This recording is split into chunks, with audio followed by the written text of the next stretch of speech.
Tarix təkrarlanır.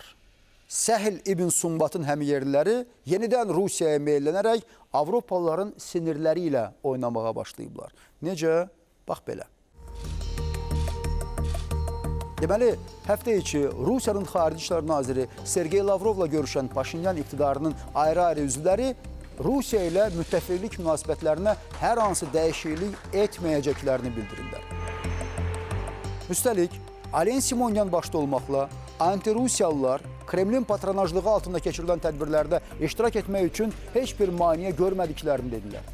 Yanvar ayında Ermənistan parlamenti Avropa İttifaqına üzvlüklə bağlı prosesin başladılması haqqında sənədi ratifikasiya etdi. Ancaq indi Ararat Mirzoyan deyir ki, İrəvan Brüssellə Avropa İttifaqına üzvlüklə bağlı danışıqlar aparmır və bu mövzu hələ aktual deyil.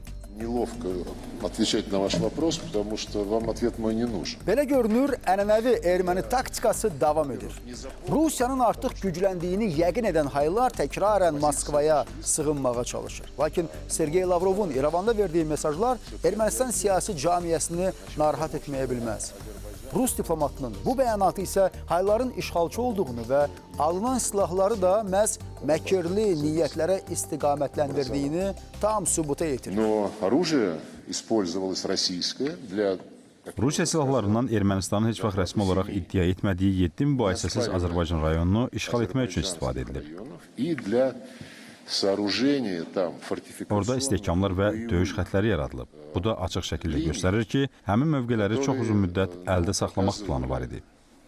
Что, в общем, там расчет был на очень длительное удержание этих территорий. Bax, bu da sizə forpost hədiyyəsi, haylar.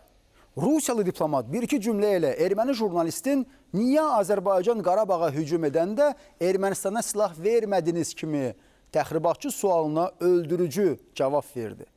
Və təsdiqlədi ki, haylar Rusiyadan hələ işğal illərində aldıqları silahlarla Qarabağı daimi öz əllərində saxlamaq planları qurmuşdular. Bu sözlər Qarabağı tərk edən ermənilər və Bakıda mühakimə olunan kriminal rejimin nümayəndələri ətrafında hayküy qaldıran qərb dairələri üçün də öldürücü dərsdir. Belə görünür, Ermənistanın qeyri-müəyyən və qeyri-ardıcıl addımları onu regionda artıq izolyasiya olunmuş vəziyyətə salıb.